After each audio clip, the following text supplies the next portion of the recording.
Hey, what's up, and welcome to this episode of EST, the podcast for established church leaders by established church leaders. My name is Josh King. My name is Sam. Hope everyone is doing well today. Yeah, Sam, are you doing well today? How's your day? Yeah, I think so. Yeah. I've had a lot of busyness today. Content creation, this podcast included, among many other things. I'll be going till midnight tonight. I know none of our listeners care. You don't tune in to know my content creation schedule. You just give us the content. Right. But yeah, I've got a resource I'm recording tonight that I'm actually pretty excited about that coincides with my new book that comes out very soon. The Surprising Return of the Neighborhood Church, if you're interested. I have seen that, and that's very cool. So yeah, I put it out on social media a little bit back. It is available for pre-order at the time of this recording. I think it officially releases in early September, so I'm pretty excited about it. Very nice. Very, very nice. I think it's my best book. It's your best one yet. Well, I've written, this is number 9, I think, and 2 of those were ebooks. Mm-hmm. And you would hope that at this stage in my writing career that I would get better as I go. So hopefully all of the new ones will be my best book. Your best one yet. Yeah. The best one yet. Yeah, that's right. That's the hope. That's definitely the hope. Well, I can tell you about someone who is the best. Who's that? Well, church teams and Boyd Pelly. Of course. I don't think anybody serves the church better when it comes to church management systems and software than church teams. They've got to be up there. I mean, if you're going to do a ranking, they're going to be in just about everybody's top 3. And I'm not just saying that because they're a sponsor. Legit, they're awesome. We believe it. Yeah, absolutely. So let me tell you about church teams. If you've been listening, they sponsor the show. Thank you, Boyd. Thank you, church teams. They've got a wonderful team that can serve you. They provide an abundance of options when it comes to church management software. Mm-hmm. Whether it be scheduling, check-in, email, texting, online giving, they do it all. And they have a great system that really is scalable to any size church. So whether you're a small church or a large church, it will work for you. And the good thing about their pricing is it's a great price for everybody, but especially for smaller churches, they have plans starting at $37 a month for churches under 200 people. And I really like that about what they do. They provide this to churches at a price that just about anybody can afford. So go get your 2 free months. You just go to est.church. It'll take you to a landing page. You can fill out the form there. They'll get right back with you. And for our listeners and our listeners alone, you get 2 free months. So thank you, church teams, for sponsoring the show. Yeah. All right, Josh King. Yep. I really like this topic today. I think we're going to have some fun with this. We always do. You and I are you 40? You're 40, right? You hit 40. I'm 40. I'm a man. Okay. Yeah. And I'm 43. Mm-hmm. So we're 2 pastors in our early 40s. I'm soon to hit mid 40s, which is kind of cool. Mm-hmm. We just got out of our 30s. And so we just kind of want to talk about what our peers are saying, what we're hearing at ground level from 30-something and 40-something pastors. Yeah. So, and it's good stuff. Some anxiety, but yeah, good stuff.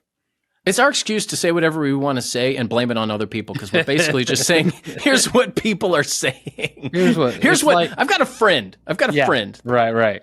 They are saying, it's one of those things where we can just say, but we really are hearing these things. So we are. And at Church Answers, we have our Church Answers Central Forum, which is absolutely amazing because we've got almost 2,000 subscribers in there, many of them in their 30s and 40s. And every hour of every day, we're seeing these posts. We're seeing people communicate with each other. So if you are interested in being a member of Church Answers and getting into this forum, it's only $10 a month. Go to churchanswers.com and click on membership. We would absolutely love to have you. So people ask, how do you know this stuff? It's like, well, I just listen. And Church Answers Central is a place where I listen. So here's what we're hearing. Okay. First, and the obvious one, there are far too few of us. Yeah. I feel like a last man standing other than you, Josh. I tend to agree. Now, I'm thinking about, in the Baptist world, we have associations, counties, and I'm just kind of drawing that in my mind and trying to figure out if I know. There's 2 other pastors in this county. a county of 30 something churches, almost 40 something churches. And so just Southern Baptist. But I'm also thinking about, I've got a lot of friends in the DFW area, Austin, Houston. And yeah, I think there are very, very few lead pastors that are of that. Now there's far more as far as, well, no, I don't even know if I could say there's far more 30, 40-year-old student ministers. It's like really young in their 20s, and then they kind of like, I hate to say fizzle out before they get to their 30s and 40s and get into an LP position. So I agree. I'm observing the same thing. There's just not a lot of us. Yeah, and this is something that we've been tracking statistically as well. Actually, put an article about. I wrote an article about it, some time ago, called "The Disappearance of the 30-something Pastor." I think it may have even said 30 and 40-something pastor. And the average age of a pastor is 60 right now.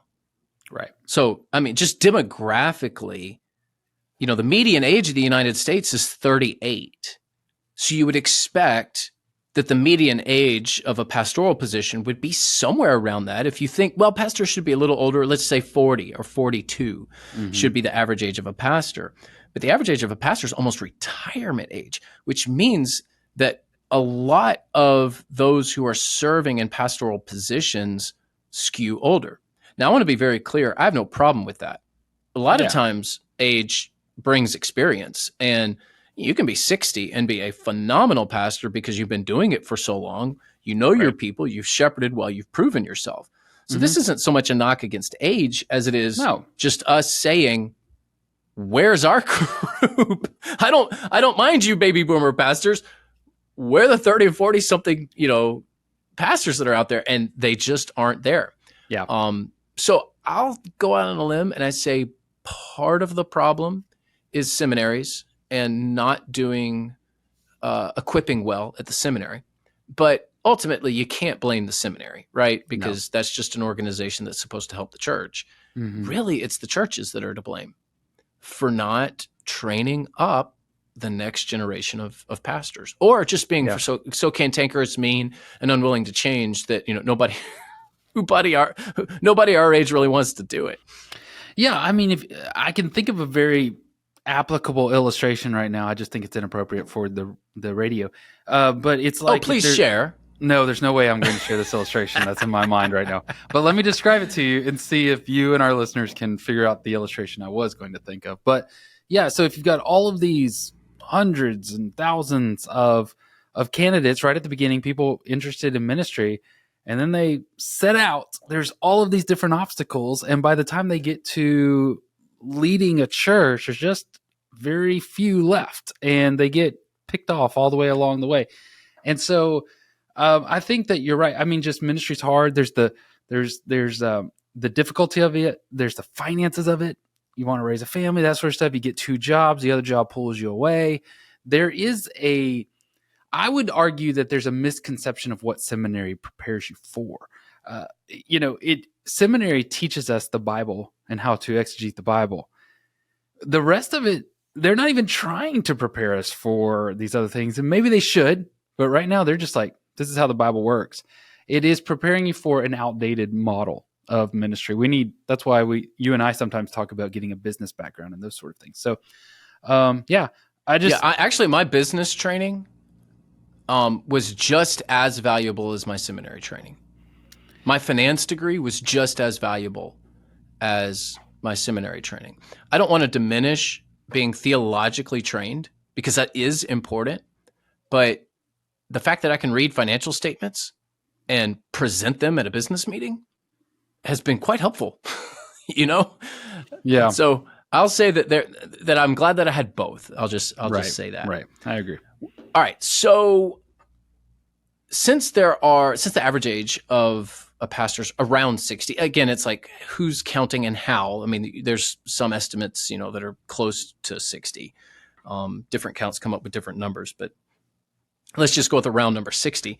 That means that baby boomers as a whole, as a generation, still overshadow Gen X and millennials. And that's definitely something that I hear, whether it be models of church, whether it be who gets leadership positions, who's in power in denominations. Mm, The baby boomers still own that one. Now, yeah. to their defense, there are a lot more of them in ministry, Right. and the average age of a pastor is 60. So you would expect that large number to be represented in these leadership, sectors. Hmm. But, you know, we still feel overshadowed. Even if it's an understandable thing and an expected thing, it's like you're 30 or 40. I'm 43 years old. I go to some of these meetings and I'm like, oh, I'm the young pastor. Right. I have more gray hair than brown now. Hey, How? have you noticed my gray hairs?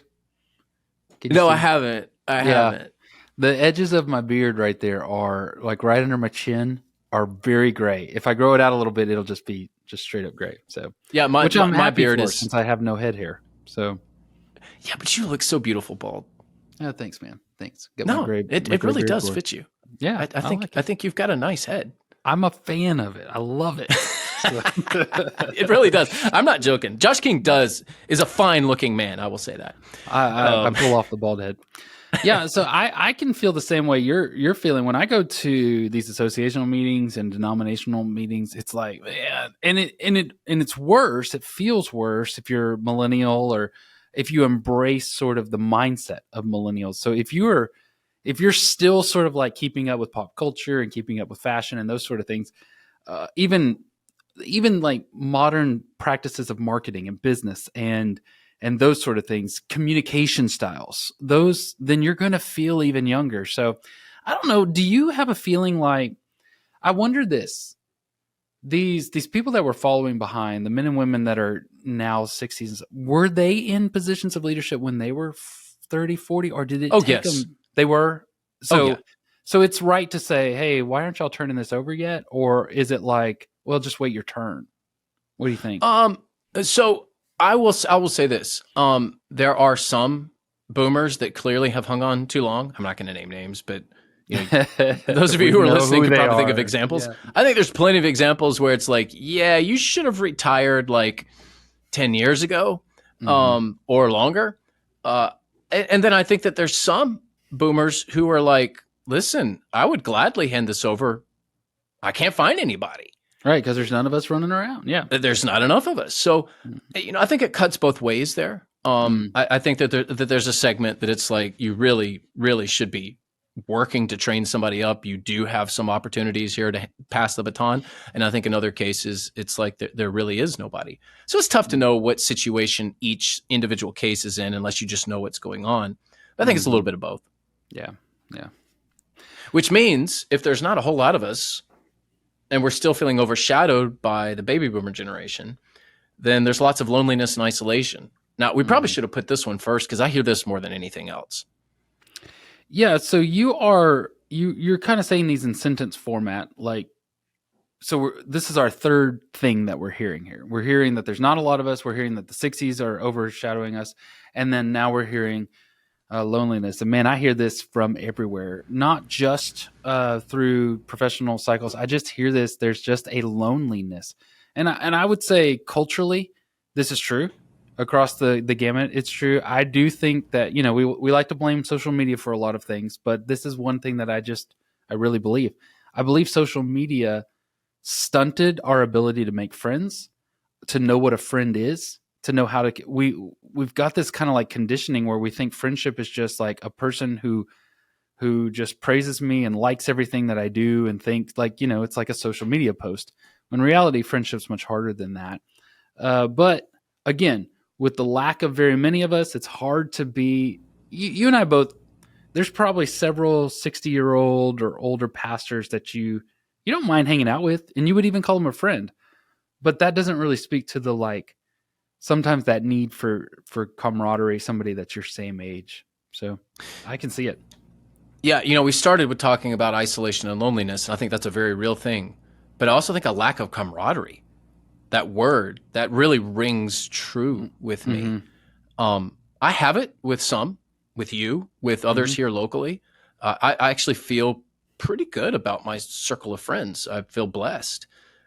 But that's not everyone. And there's plenty of our listeners, I'm sure, who are like, one true friend would be great. Hmm. I've got Yeah. lots of acquaintances. Yeah. I've got lots of people that, maybe I can trust, I could talk to, but a true friend, um, that is rarer today in ministry than in the past. And it is Yeah. a bit unfortunate. I do think our devices, not just social media, I think social media is a big part of it, but I think our devices have done something to us. I don't want to be a Luddite or Luddite. I don't want to be somebody who, I don't want to be the get off my lawn guy when it comes to technology. But there is something there. There Yeah. is, and It's yeah, I it's sad. can't yeah, I can't articulate it. I'm not a sociologist, I'm not a psychologist. I don't know how to really, validate, but I know something's happening there, and all I can say is regardless of what it is, I know that you've got to be intentional about being a friend if you want friends. You've got to constantly be reaching out and talking, and that's just going to help a lot. So, man, if you're listening and you're thinking, "I'm lonely myself," look, you're just going to have to go that extra mile and create those friendships. We also got to realize, you're probably your better, closer friendships are going to probably be in other states, in other areas, and so develop those and cherish those in the way that they are. And great thing we do have technology where you can talk constantly every day, FaceTime, whatever it is you need to do. So another thing we're hearing is that there is a lot more optimism and hope for smaller churches. Yeah, And this is really the last 15, 20 years, where almost feel sorry for someone if they're at a church of 50 people, and maybe one day, you'll get to a bigger church. right. Nowadays, the median church size is like 65, 75 people. Hmm. So there's this grand realization that this is smaller in the way most people define smaller, like 100 or under, or 150 or under. Hmm. That's the vast majority of churches. Yeah. 92% of churches are 250 in attendance or under. 92%. So there's this wake up call among people like, all right, so I'm at a church of 100 people, and maybe it's a little stuck, and maybe we've got some work to do, but I have hope. I think we can do it. Hmm. And you're hearing that more than you have in the past. Typically, those smaller churches were viewed as a stair step or a Hmm. ladder to get to a Hmm. larger church. But I think with Gen X, starting with Gen X does not get enough credit. And then to the millennials, Gen Z is a little young to be in pastoral positions just yet. But certainly with millennials, I'm hearing more and more people who are like, I wouldn't mind going to a smaller church. I'm willing to go to a smaller Hmm. church. I'm at a church of 400. Hmm. I wouldn't mind going to a church of 100 Hmm. if it was willing to move and do something. So I'm hearing more hope and optimism just in general for smaller churches.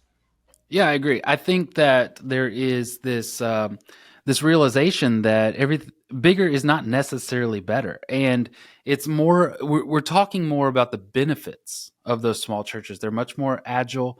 They are much more. There's a freedom there. There's a relational sense. It's much more fulfilling to the leadership because they can actually have relationships with the people that they're leading, and then they realize the thing that they signed up to do, right? Ministry is to invest and to build people up, right? That's what you want to do. And what they're realizing when you get into the larger and the bigger churches is you don't get to do that a lot. Most of the time you're doing administrative stuff and you're kind of pulled in a bunch of different directions. And so and depending on your setup. So I just think that there's this revival of saying this is not worse. There's trade-offs with either side, and it just something goes with those Gen X, millennials, Gen Z. It's just something that goes with that kind of culture that says, yeah, I think I'm going to take the relationship over the resources, and we'll just make do with what we have. So I'm there. I agree. I see that benefit as well. Which means that there's less of a desire to go to a megachurch. Mm. The allure of a large church is still there, I think, with a lot of people. If a church of 10,000 calls you and says, hey, we'd like for you to be our next pastor, you'd probably take the phone call. I think most people would. Yeah, And you just want to go, find out? Let's have a conversation. let's have a conversation about that. So I don't think the allure is going to completely go away, but I Ever. do think that our generation, especially millennials, have, and to some degree Gen X, but especially millennials, have really woken up to the reality that, as you said, bigger is not necessarily better. And those pastures are, they may be bigger pastures, but they may not be greener pastures. Mm-hmm. Um, and I think that, more people, more problems, more campus, more money, bigger room, got to fill it. And there's just a lot of people that, a lot of pastors our age that are, understanding like, hey, that room that seats 5,000, it looks beautiful, but I've got, I'm 40 or I'm 35, and over the next 10 years, am I going to be able to grow this church to fill that room? Because it's half Mm-hmm. empty, or 75% empty at this point. That's a lot of these large churches. It is. And so by the way, air conditioners have a lifespan. And a lot of these churches were built 20 years ago. Mm-hmm. And, people, you might roll your eyes at this whole air conditioner thing. We're dealing with it at West Bradenton. It's over $2 million for us. And we have 62,000 square feet, which is a decent sized campus, but that's not a huge campus.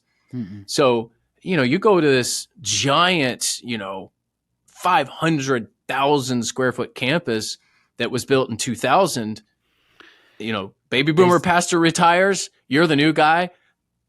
First year, you're like, oh, air conditioning, capital campaign. What's the bill? $20 million. I mean, that's what's coming. I mean, I'm not joking. Wow. That is what's Yeah. coming. Right. Yeah. No, you're right. We're hearing this all over the place. I would say it's not like it's going away. Like you said, there's always going to be people that are built for that kind of leadership. And that's good. God equips people in different ways. I think it's just right sizing. That's kind of how I would say it. It just used to feel like when I was young, back in the day, 2 decades ago, I remember people thinking, and I used to always just joke, like, one day I'm going to be the pastor of First Baptist Big Texas, right? It's just that idea of this big old Texas church, and still that allure is there, but it's right sizing to the point where it's like, if God opens those doors, great. It's just less of a desire to chase it and to craft that kind of person that you need to be, and just let God lead in those directions. So I think both of us want to be very clear. Large, like mega big old churches, they're great. They have a lot of impact on the kingdom. They do a lot of good things in their communities. Those are great. What we're just seeing is that it's shifting to where it's not where everyone thinks that they're best. They're great, but maybe not best for this person or that person. And then lastly, and save the best for last, or save the most controversial for last. It's something I feel, being disenfranchised with your network or your denomination. And let's just be real, networks are denominations. They like to play the cool kid, but basically the same thing. A lot of networks require giving, back to the network if you got planted by the network. So it's like, you're a denomination. Just call yourself that. Yeah, let's call it what it is. So, I know. I mean, I felt the heat of my own denomination. Most people kind of know my story a little bit there. I'm not going to get into it too much because I don't want to be all bitter. But, I've had the denomination bite me hard, and then right after biting me hard, say, well, you're still going to give to us, right? You're still going to give your money to us, right? It's like, right. Yeah. I guess. I don't know. Here's where I think that one of the factors is, I think there's a burnout.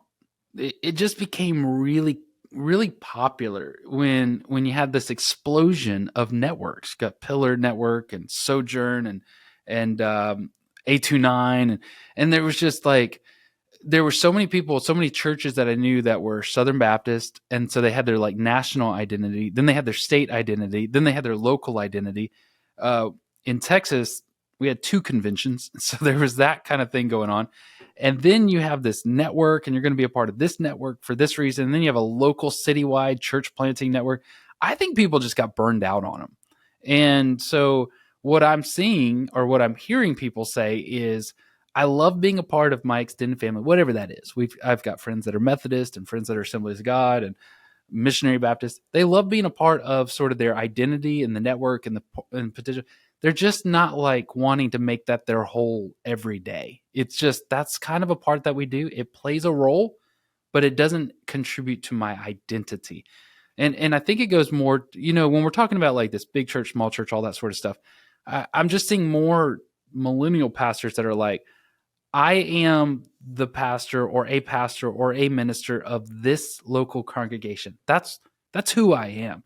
This other stuff is just kind of a part of what happens. And it's less about my size or less about the denomination. It's more just kind of, I'm a local church person. And that's what I'm seeing really revive here, is more of like a local, relational, incarnational type of identity. Yeah, I agree. I'll take it one step further. Mm-hmm. I think you've been kind in your words. The whole burnout, and I just don't want to be a part of it anymore. I don't think people are burnt out on God's mission. I don't think people are leaving networks and tribes and associations and denominations because, man, these four groups, they're doing so much. I just, I can't do it all. I think it's more the burnout. And I agree with you. I'm not disagreeing with you, but I think the burnout is more, you guys are always fighting with each other amongst yourselves, and you're always fighting internally, and you're always competing externally. And why would I fund that? Yeah. Why would I be a part of that? And yeah. I think that's what people are feeling. That's what I'm feeling. Let me just say that. That's what I'm feeling. Well, I will say I've heard, so to use the Southern Baptist thing, I've just heard a lot of millennial leaders that are saying, I just don't want to fight. Like, I'm still going to fund the thing, and I'm going to fund my seminary, and I'm kind of proud of my mission board or whatever it is.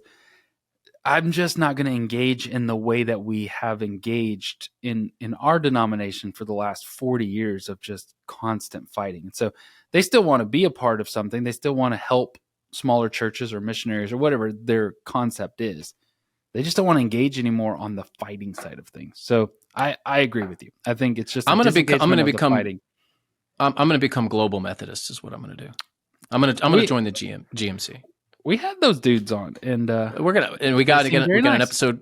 We got an episode coming up again that I scheduled that you don't even know about. We're gonna have one of them back again. Now I'm not really Methodist. I'm not really Methodist. For those of you who are freaking out right now or cheering for, I don't know, maybe our Methodist listeners like, yeah. I thought you thought the Baptists were cheering. Yes, he's leaving. that could be. There would be certain groups that might be. Yes. I actually like what's going on with the Global Methodist Church. So I'll end with this. They're not all bad. There's some really good ones out there, really good denominations, tribes, networks. I'd put Global Methodists up there. I think they're doing some really awesome stuff. Interesting. Yep. Yeah. Well, that's about all the time that we have. Thank you again for the sponsor, Church Team. So go to est.church, get that offer. Thank you, Church Answers, for sponsoring the show as well. We have a bookstore. Mentioned that before. Our bookstore is actually doing really well. Our sales have been Is it? Quite a bit. Yeah. Nice, people are checking it out. So it's real easy to get to. You just go to churchanswers.com, click on bookstore, and we've got a lot of good curated content in there that we think would be very valuable for church leaders. Pretty easy to find, shipped right to your door. We get those books right to your door. We've been delivering those digital products to your computer screen for a while, but now we can ship the books to your door. So go to the bookstore, churchanswers.com, check it out. And Josh, I'll let you sign us out. Yeah, thanks so much for listening to this episode of EST. Man, it helps a lot if you will let other people know. We've been talking about denominations and networks and that sort of stuff. So the next time you go to one of those meetings, you ought to say, have you guys listened to EST? You really should. That will help us out, and it'll help them out. So thanks for doing that. We'll catch you next week.